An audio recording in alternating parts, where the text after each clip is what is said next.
December 20th, 1943, 4 days before Christmas. High above the frozen North Sea, a 21-year-old American pilot from West Virginia named Charlie Brown looks out of his shattered cockpit window. He expects to see death. Instead, he sees a ghost. A German Messerschmitt Bf-109 is flying beside his wing, close enough for Charlie to see the pilot's eyes through the canopy. The German's finger rests on the trigger. The American bomber is defenseless. Guns frozen, crew bleeding, metal skin torn open to -60-degree air. Charlie Brown closes his eyes. He waits for the bullets, but they never come. What happened in the next 10 minutes was so unbelievable that Charlie's own commanders ordered his crew never to speak of it.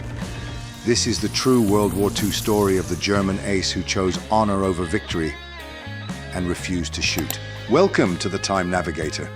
To understand why this moment should never have happened, we have to look at the sky over Bremen, Germany in 1943.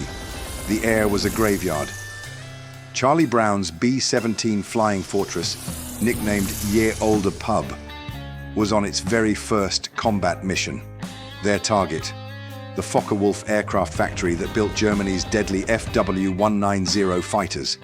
But before the Americans could even drop their bombs, German flak found them. A shell exploded through the plexiglass nose. Engine number 2 died. Engine number 4 was throttled back to keep it from tearing loose. The bomber fell behind formation. And in the brutal mathematics of World War II air combat, a straggler was a dead man. German fighters swarmed the crippled aircraft. Inside the pub, it was already a coffin. Tail gunner Hugh Eckenrode was dead. The waist gunners lay unconscious from cold and oxygen loss. Morphine syrettes had frozen solid in their kits. Charlie himself was wounded, shrapnel in his shoulder, drifting in and out of awareness as the bomber staggered toward the sea. The aircraft was no longer a weapon. It was a dying machine, carrying wounded boys home. On the ground below, German fighter ace Franz Stigler was refueling. Stigler had 27 aerial victories. One more, and he would earn the Knight's Cross, Nazi Germany's highest award for valor. When he saw the smoking B-17 limping overhead, he scrambled immediately. This should have been easy. He caught the bomber within minutes and moved into firing position behind the tail. His thumb hovered over the cannon button. Then, he stopped. Through the shattered rear of the bomber, Stigler could see the tail gunner slumped in blood.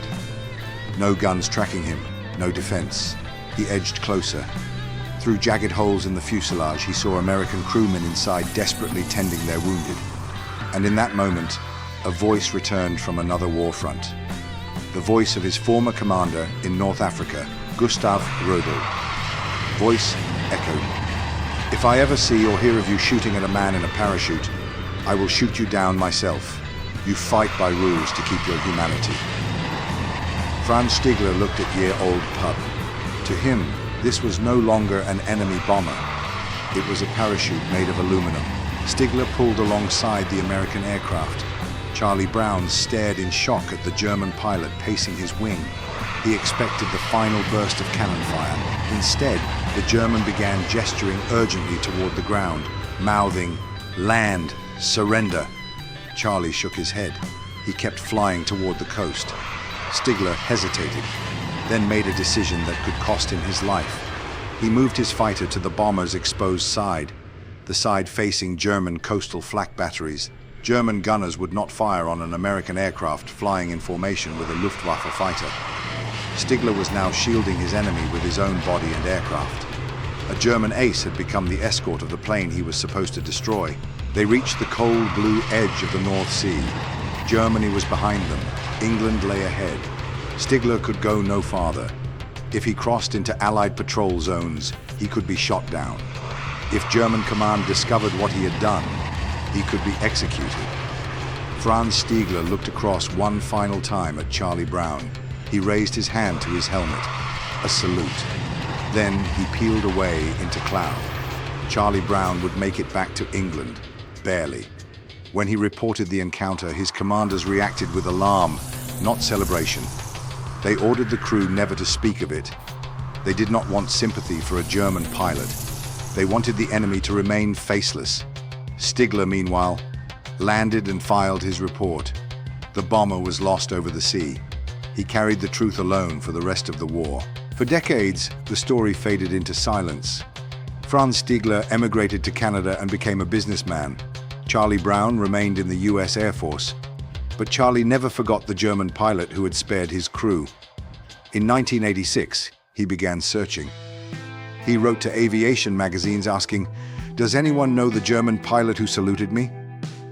4 years later, a letter arrived from Vancouver. I was the one. When they finally met in a Florida hotel lobby, former enemies did not shake hands. They embraced and wept. Franz Stigler, who had lost his brother and his homeland to war, looked at Charlie Brown and said, "I love you, Charlie." For the next 18 years, they lived as brothers. Fishing trips, school talks, reunions. Two pilots once divided by war, united by mercy. In 2008, both men died within months of each other. History often measures soldiers by how many enemies they destroy, but the story of Ye Olde Pub reminds us of something rarer. Sometimes the greatest act of courage in war is refusing to fire. Franz Stigler could have claimed victory that day. He chose humanity instead. The next time the world feels irreparably divided, remember the German ace who risked everything for a salute. Because history may forget the thunder of guns, but it never forgets the silence of a trigger that was never pulled. I'm the navigator. Thanks for traveling through time with us.